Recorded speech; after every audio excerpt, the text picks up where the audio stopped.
There's no question that we're in playoff mode now. The reason being is that every outing has consequences. So, a loss or a poor performance or a performance where you get some key guys injured, because you don't hustle and you don't take care of your business, will all bear consequences on our season. The goal for us is to go down there and come back at 6-1, and then prepare for, once again, our biggest week of the year. We've known that this, that week 8 has been circled in everybody's calendar, but we have not spoken of it. We have not mentioned of it. We are preparing for this game here. We'll deal with the following week when this one's over. So the consequences are large for a poor performance.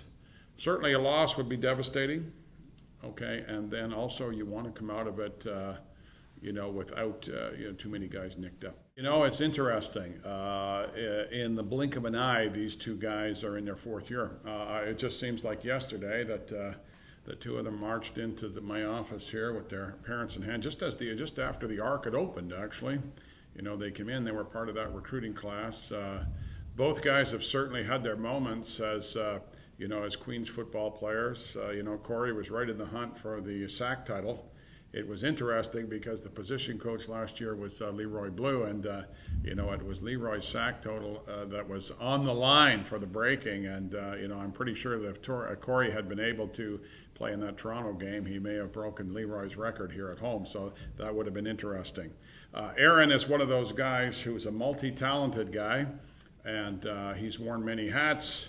Sometimes you would say that perhaps the fact that he is so diverse may have worked against his career, in terms of being a starter or an outright, star in any one position. But the fact that he does so many things makes him a highly valuable commodity on our team.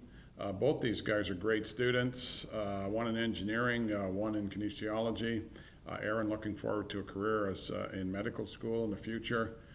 So they're a real credit to our program. They've both been big contributors over the years in a multitude of roles. Last week's finish will go down to in the Gazendam Football Hall of Fame for sure. It was, it was a bizarre set of circumstances. To be fair to Aaron and everybody else, I thought that we should have ended the game with a field goal, and that's how the game should have ended. But in classic Queens football style, it didn't end that way. It popped up in the air. He had the presence of mind to grab it. Of course, we went for it on 2nd down so that if there was any mishap and we got at fumbled snap, whatever, we would get a 3rd down opportunity to win the football game. Aaron decided to take matters into his own hands and ended on that down. So a very heads-up play, rugby-style punt, smashed it into the end zone, and it just landed on the point and bounced back. That ball should have gone out of bounds under normal circumstances, and we would have won by the Rouge, and it would have been, a tremendous play. What ensued next was that, everybody stood around almost in suspended animation. Aaron recognized the consequences of that and rushed down and jumped on the ball. So this is typical of his contributions over the years. He's developed a reputation for being a big play guy. You're never quite sure what his contribution is going to be from one day to the next, but he's a gamer. He finds, a way to do something constructive to help us win ball games.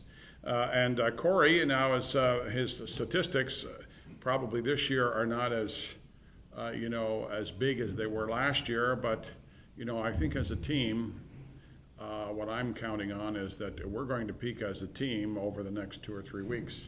And, Corey will be one of those guys that we'll be counting on heavily as we get into the elimination tournament, to make his fair share of big plays, pressuring the passer, getting those key sacks and tackles for loss, and all around good hustle on defense. So 2 great guys, 2 great, representatives from the local community, and 2 guys that the Queens community is very proud of also.